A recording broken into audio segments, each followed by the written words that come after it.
Have you ever wondered why people trapped in a mine shaft start panicking after just a couple of days, even when they have food and air? They're starving for sunlight, just light itself. Now, imagine there are entire cities where people voluntarily live without sunlight for years, and they're more comfortable there than you are right now. Sounds crazy, right? Just wait. I'm about to tell you something that'll make your brain creak and then click. Well, I'll be damned. That's actually genius. This isn't about post-apocalypse, not about refugees, not about crazy hermits. This is about ordinary people with families, dogs, internet, and IKEA sofas. It's just that their sofa sits in a room carved out of rock, 8 meters underground. I'm not going to scare you with global warming. You've probably already melted this summer yourself. Remember that sticky feeling when your shirt clings to your back and your mind has just one thought? God, when is this hell going to end? When you turn on the air conditioner and realize that in a month you'll be paying as much for electricity as for a flight to Thailand. And for some reason, the air conditioner blows cold only in one spot, so you sit under that stream like a hairdryer, while the rest of the room still feels like a sauna. We all go through this. But here's the question. What if there's a place where this problem simply doesn't exist? Where 22 degrees maintain themselves without fans, without split systems, without insane bills. And that place is right under your feet. So here's the deal. There's a little town in Australia called Coober Pedy. Forget about Sydney with its opera house and golden beaches. Forget about Melbourne, which always tops the lists of the world's best cities to live in. Coober Pedy is the complete opposite of all that. Red desert, bare earth, a sun that doesn't just shine, it hits. In summer, the thermometer climbs past 50 degrees in the shade, if you can even find any shade. The sand gets so hot, you feel the heat through the soles of your shoes. The air shimmers. Even the birds there fly differently, low, hugging the ground, because going higher means risking overheating. And right there, in the middle of this hell, people live, but not on the surface, underneath it.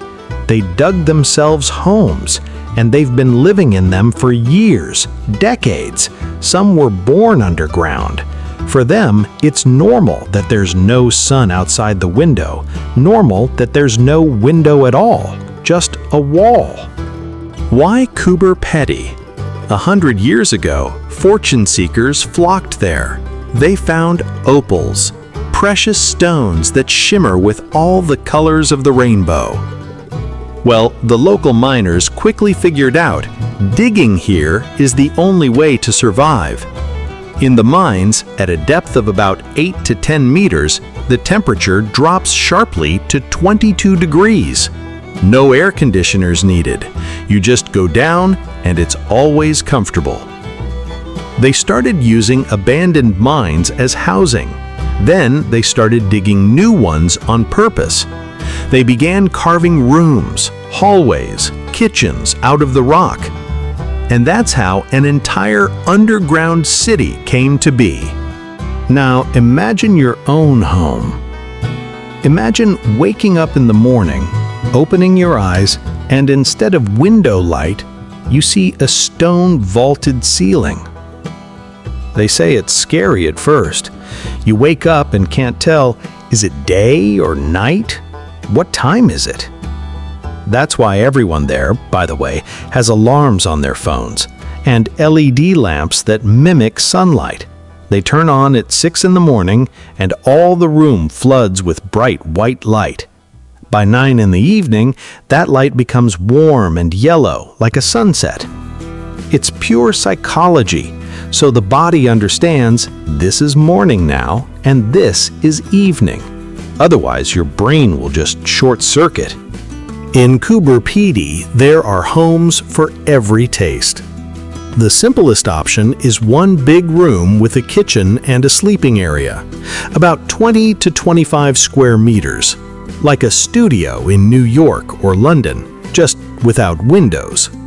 The more hardcore folks carve out entire mansions, 3 bedrooms, living room, bathroom, sometimes even 2 floors. The connection between floors is a staircase carved into the rock. Feels like you're in a hobbit hole, if hobbits loved opals and heat. But there are nuances. First of all, mold. Can't get away from it. High humidity, stable temperature, ideal conditions for fungus.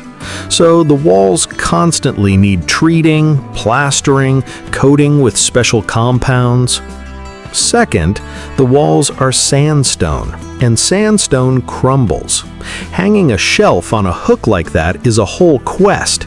You drill a hole, but it expands, the stone crumbles. You have to use anchor bolts and hunt for places where the rock layer is denser. Third, and this is the big one, smells. You cook in the kitchen, the aroma spreads through the whole house and doesn't air out because the ventilation works, but not as fast as a range hood.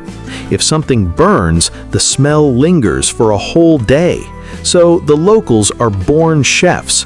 They either cook outside or use powerful filters.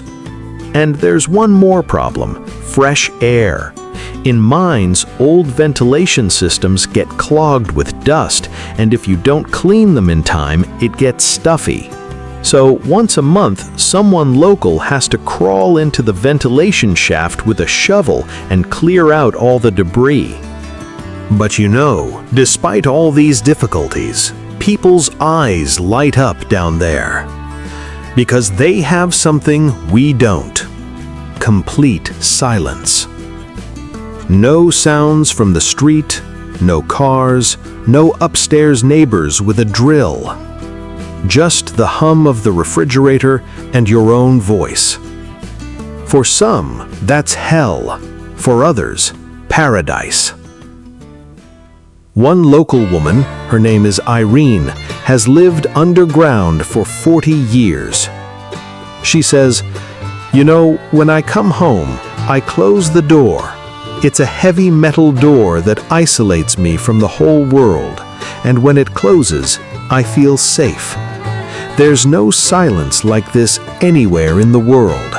If you hear a sound, it means something happened.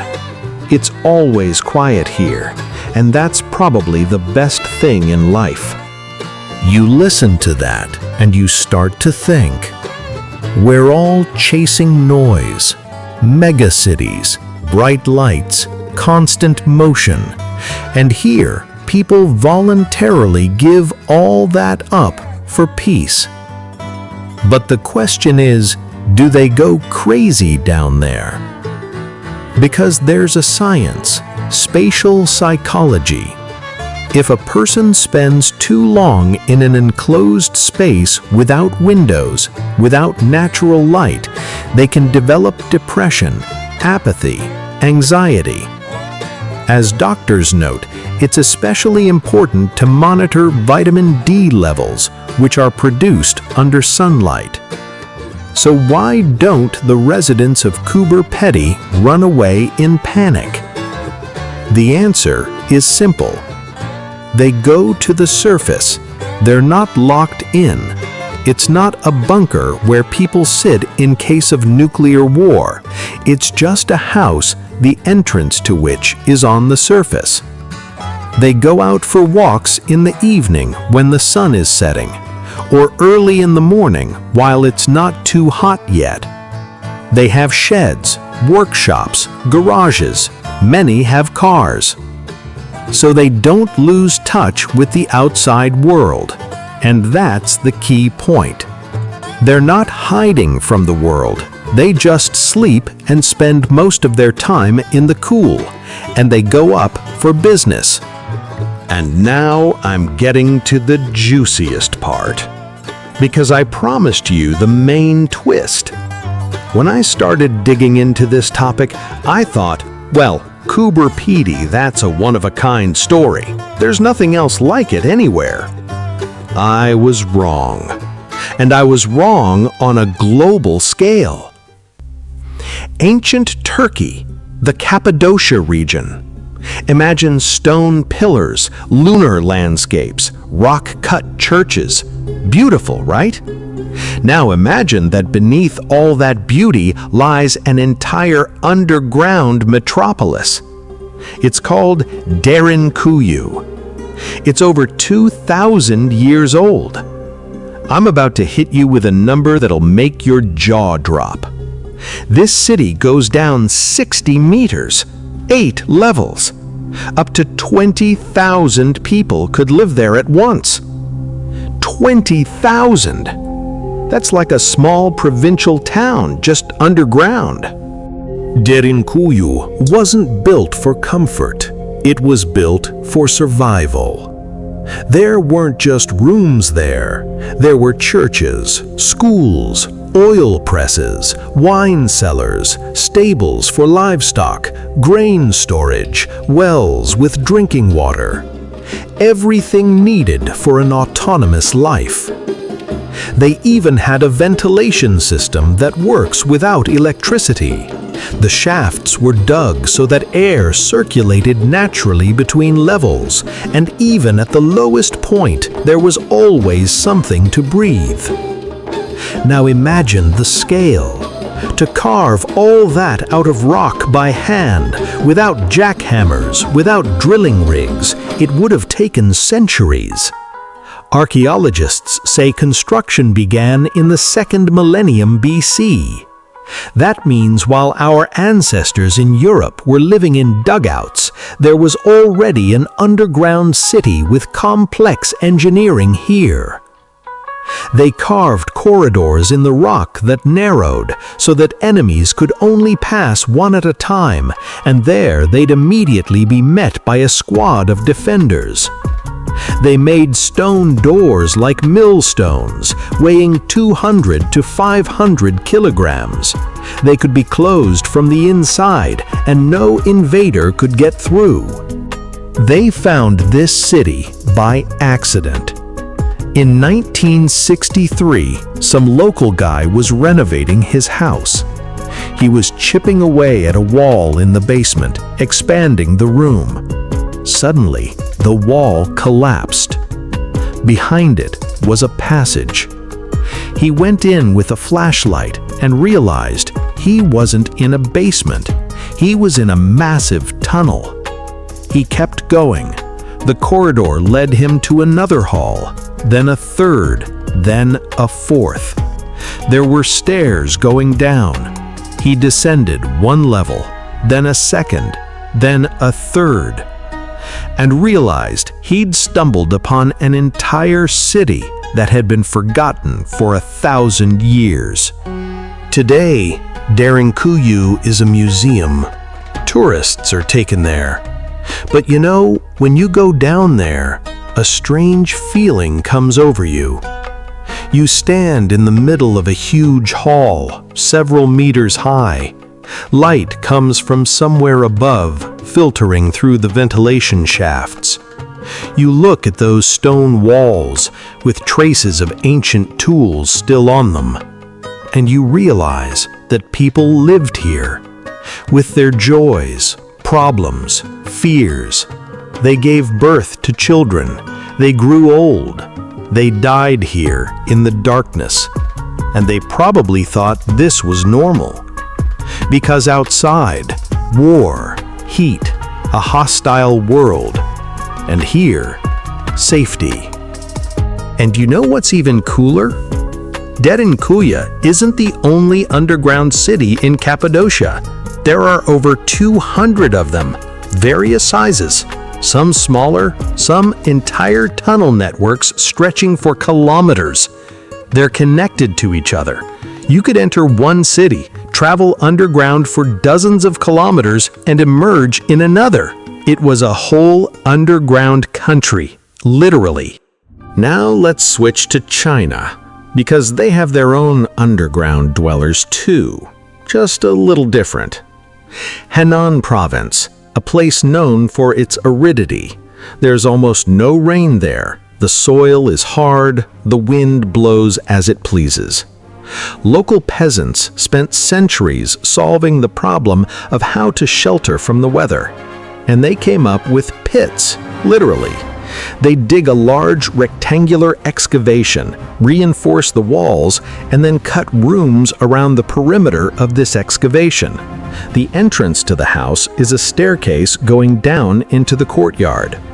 Down there, it's always cool. Moisture stays because the sun doesn't dry out the earth so much. These Chinese underground villages are called yaodongs. Sounds kind of plain, right? But look at it from a practical perspective. You build your house not on the surface, but in the earth. You don't need expensive materials, don't need to bring in bricks, don't need to insulate walls. The earth itself protects you. It's cheap, effective, and proven over centuries. Such villages still exist today, though the younger generation is moving to cities because living in a pit, let's be honest, isn't trendy. But the old folks stay. They like it. They say, it's quiet here, it's peaceful, and it's always 20 degrees. And when you look at all this, at the Australians in Coober Pedy, at the ancient Turks in Derinkuyu, at the Chinese peasants in their yaodongs, a question arises. What about us? We build skyscrapers, look up, dream of claiming ever higher ground. And beneath us, emptiness. Ready-made apartments that no one's renting, thousands of square kilometers of space that could be used, simply because the temperature is stable there, simply because it's always quiet, simply because it's safe. And while I was gathering material for this video, I came across several modern projects, not ancient ones, but very much current. Take Helsinki, for example. The Finns don't just build bunkers, they've created an entire underground city beneath their capital. The total area of underground facilities is over 20,000 square meters. There are ice rinks, swimming pools, a music theater, and even a church carved into the rock, and a system of 5,500 shelters that can house nearly 1 million people. 1 million! This isn't futurism, it's reality, working right now. But if the Finns build for protection, the Americans during the Cold War aimed for something bigger. The secret Project Iceworm in Greenland envisioned creating a network of tunnels under the ice 4,000 kilometers long, an entire underground city for nuclear missiles.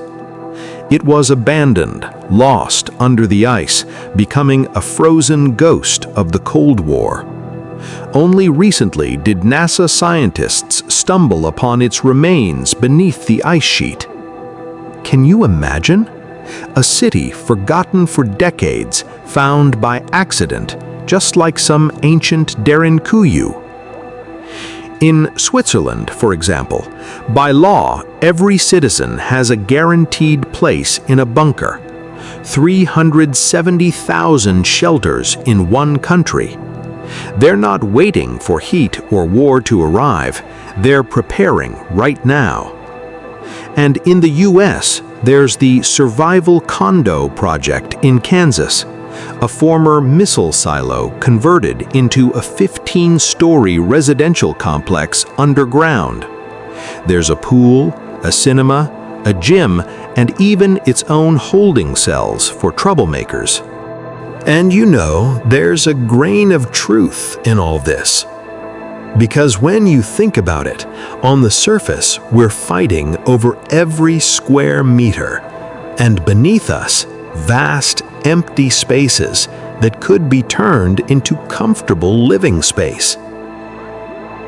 What's more, there are studies showing that underground construction is one way to combat climate change. Less concrete on the surface means less heat. Fewer air conditioners means fewer emissions. People think they can save the planet only by giving up plastic or switching to electric cars. But you could simply move underground. That's no joke. But let's be honest, there's a dark side to all this that rarely gets discussed. Psychologists note that even with the most comfortable temperature and artificial lighting, life without windows changes a person. It changes the perception of time. It changes mood. In Coober Pedy, for example, there have been cases where people fell into depression, not immediately, but after several years. They couldn't understand what was happening to them, just this vague feeling of melancholy.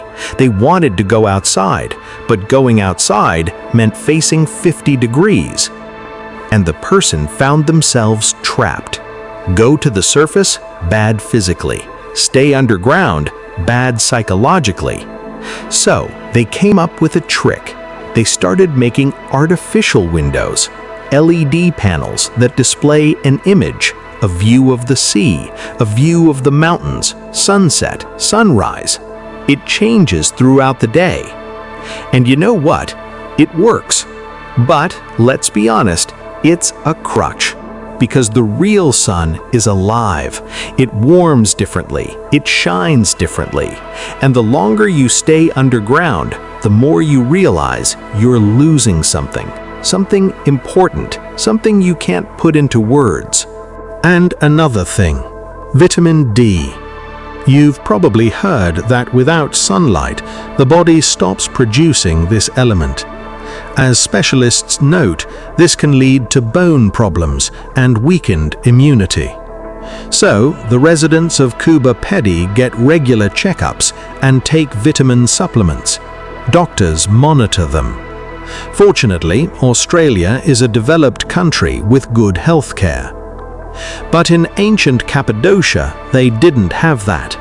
So how did they survive? Historians say they spent plenty of time on the surface. They went hunting, did agricultural work. They weren't locked up like prisoners. They used the underground cities as shelters during times of danger. In peacetime, they returned to the surface. That's an important distinction. Right now, as I'm telling you all this, I feel a strange mix of emotions myself. On one hand, I admire these people, their ingenuity, their ability to adapt to any conditions. It's remarkable. On the other hand, I'm scared. Because looking at these cities, I understand. This isn't exoticism. This is a prototype of our future. If the climate continues to change this fast, in 100 or 200 years, underground cities will become not a trend, but a necessity. We'll build them not because we want to, but because life on the surface will become impossible. And you know what's most ironic? We're already seeing the first signs of this. In the deserts of the Arabian Peninsula, they're building entire districts with underground parking lots and shopping centers. In Singapore, where every inch of land is worth its weight in gold, they're going underground to house laboratories and storage facilities. It's happening right now. We just don't notice. Remember where we started? I asked, why do people panic in a mine shaft even when they have everything they need to live? Because they lose connection to what makes us human, to light, to air, to the horizon. But when it's plus 50 up above, when sand grinds between your teeth and the shade is scorched white, the choice becomes obvious. You either adapt, or you leave, or you die. These people chose adaptation. A Coober Pedy local named Barry once said in an interview, "Tourists come and ask, 'Aren't you scared? Isn't it dark? Isn't it stuffy?' He'd answer them, 'I don't know. I've never lived any other way.'" And you know, there's truth in that. We're afraid of what we don't know, but for them, this is just ordinary life. We look at their homes, their cozy living rooms, their sofas, TVs, kitchens, and we realize that for them, it's not a feat, it's just everyday life. Just like it's everyday life for us to sit in an air-conditioned apartment, except they don't have electricity bills for cooling. They don't have upstairs neighbors drilling at 3 in the morning. They have silence and a constant temperature. And then you sit there, think about it, and start to feel envious. But then you remember that outside your window right now, there's the sun. Real, alive, warm. And that feeling when light falls on your face, when you can step outside without fear of being blinded or burned, that's probably worth something too. So here's what I've been thinking. If you're sitting in a stuffy apartment right now, dreaming of coolness and ready to go underground for salvation, write in the comments. I'm genuinely curious how many people would say yes. And if you think it's impossible to live without the sun, that it's unnatural, write that too. Start a discussion under this video. Argue with each other. I'll read it. And I'm going to go for a walk. While it's still not too hot outside, while I can still breathe, while I don't need to hide. Maybe one day we'll all go underground. But today is not that day. Today, there's sun, there's sky, there's wind, and that's wonderful. Hit like if you enjoyed this deep dive. Subscribe to the channel so you don't miss the next journey into the most unusual corners of our planet. It'll be even more interesting, I promise. Thanks for watching till the end. You and I will return more than once to places where people live by their own rules. For now, see you in the next video. And remember, the world is far stranger than you think. You just need to know where to look. Or rather, where to dig.